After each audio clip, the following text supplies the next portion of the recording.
of a publisher, a printer, or a writer. So we have basically 300 years of history that we really don't know where it belongs to. Anyway, let's see what we look like. So I think Broadsides kind of started the idea of this one sheet of paper where you could that you could buy and read the stories. A chapbook was basically usually 24 pages, could be 12, could be 8, it depends, lots of variations. The size was about 6.5 inches tall by 4.5 by 4 inches tall, but you get also very small. That's roughly A5, isn't it? A6. Right. A6. So, I shall stop here for a second, take a seat. I'm sorry. Well, my assistant, and who's usually my publisher, will demonstrate how a chapbook is made. Hello, I'm Alban Lowe. My 7 generations before me is my great, well, I won't go through all the greats, but he was Samson Lowe, and he started publishing Lamb's Conduit Street in 1793. Good year. Good vintage, yeah. But it was really the second Samson Lowe that brought the publishing house to its recognition with Samson Lowe and Marston, which you probably will have in a copy of one of their books in your bookshelf. Published people like Jules Verne, R.D. Blackmore, lots of famous authors, Enid Blyton, Noddy, the list goes on. We never published chapbooks back in the day, I'm sorry to say, but we do now, and obviously doing that with Francesca. I'd like to show you what a chapbook, a modern day chapbook looks like. This is one of our chapbook sheets, and you can see that it's both sides, colour, and I'm going to do a kind of Blue Peter moment here, so you just bear with me. So what we do is quite kind of amateurish in a very warm way. We work at home. My wife is over there. She helps with the folding and the cutting, and it's a real cottage industry. And it's kind of punk, do-it-yourself kind of thing. So we fold it once. So this is a chapbook by Kevin Acott. We fold it once, and my trusty spoon, special spoon for folding. Yeah. So you fold it once across like that. Normally I do this on a hard table. Okay, you just have to Without people watching. Yeah. Fold it again. No pressure.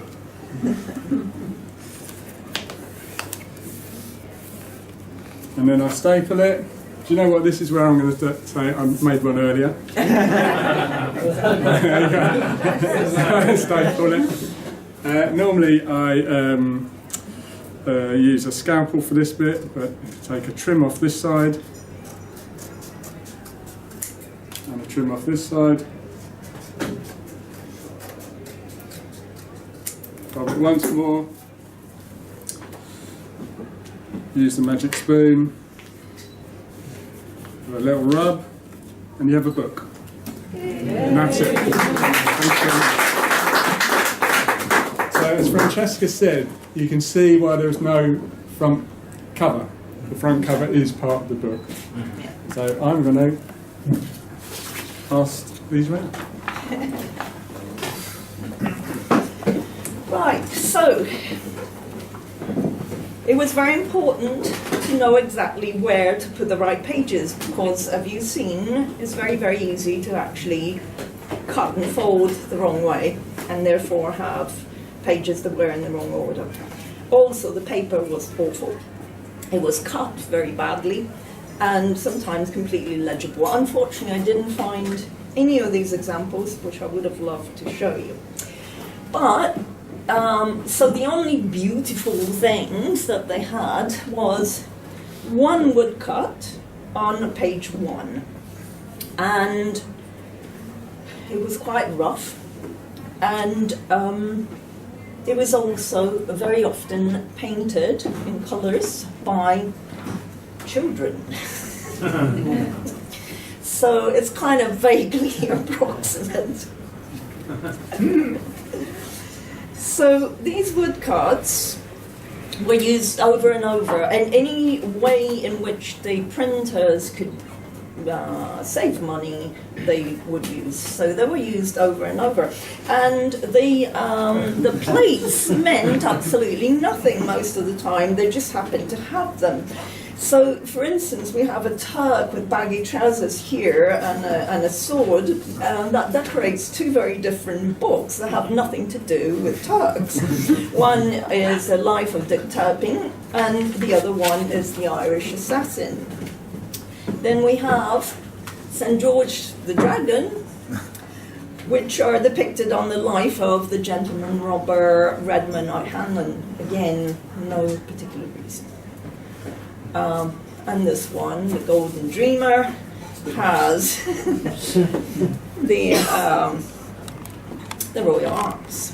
It's a bit like stock photography these days, you know, Yeah, yeah. Getty or Albini. Yeah, so everything went. Okay, so paper was expensive, space was at a premium, so they would try and fill in everything. So if a story left one page empty, they would fill it in with something like a donkey. So what were these chapbooks for? Well, most of them were to entertain, and they were called pills. They were pills for the soul. Purging pill to carry off all heavy grief, and then you see how the same things are repeated, and it might be like, we don't know, it might be 200 years later that you see exactly the same words. Now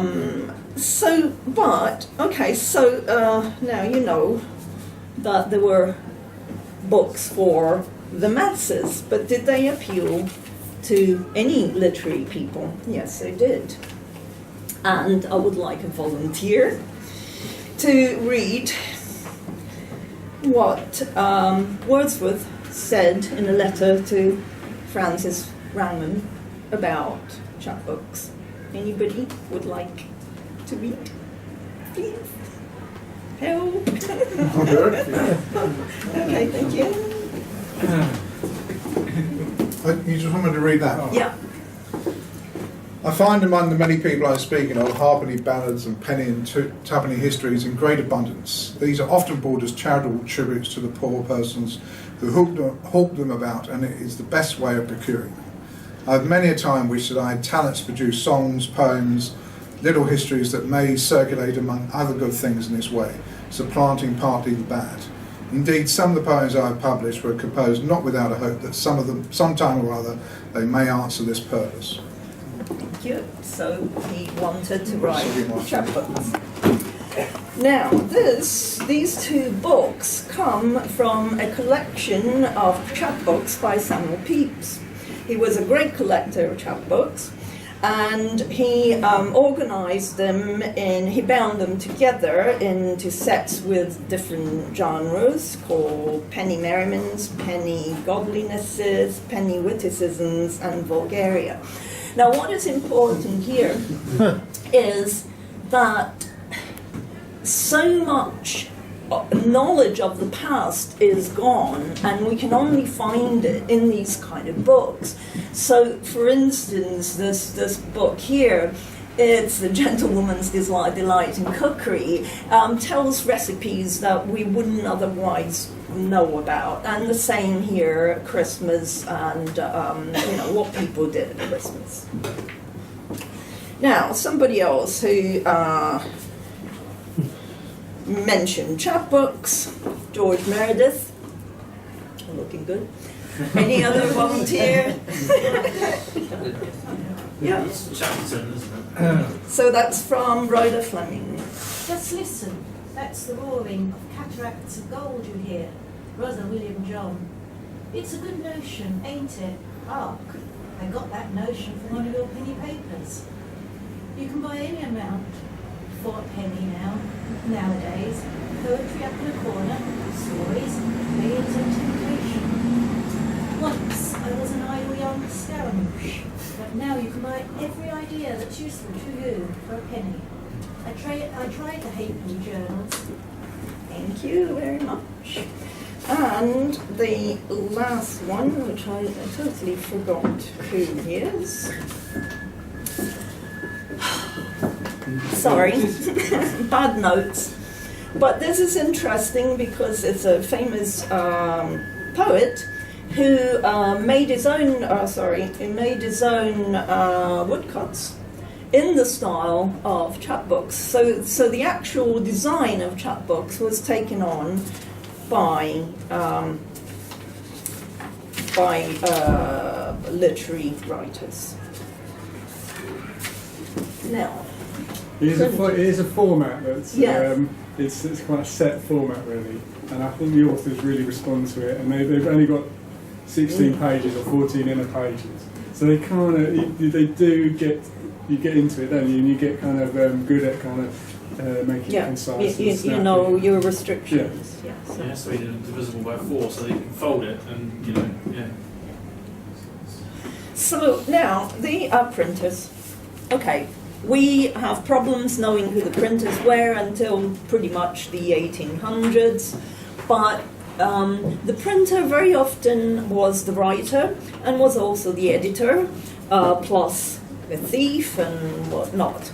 I particularly like this example because here on the left you have the chapbook version of the life and adventures of Robinson Crusoe, which pretty much is a very good summary. It's very well abridged, I think, and also you see how.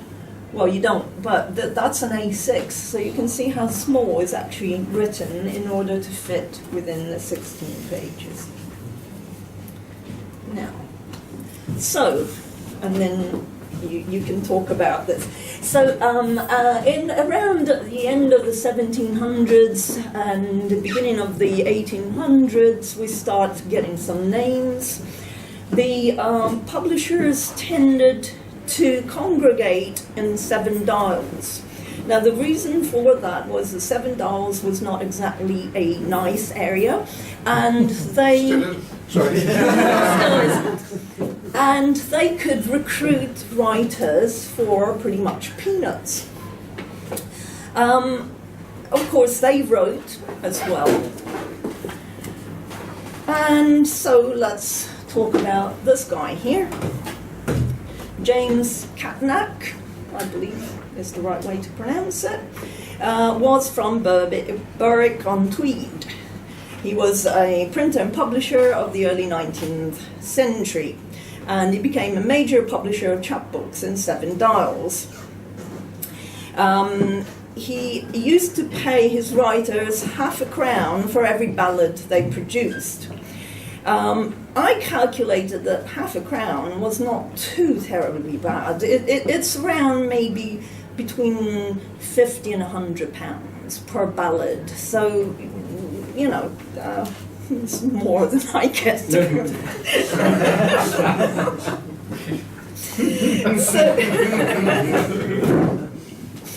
So we know that there were a number of balladeers. They were called the Seven Bards of the Seven Dials, who would work for Catnack one day and work for the other publishers the next day. Now, one of the things that in those days attracted the public was obviously controversy. So one of the Catnack's controversy was that somebody told him that there was a butcher who called Mr. Pizzy of Blackmore Street, who sold meat made out, sausages made out of human meat. So Catnax wrote about that, but at the time you did publish your name and your address. So Mr. Pizzy went there and got him arrested for libel.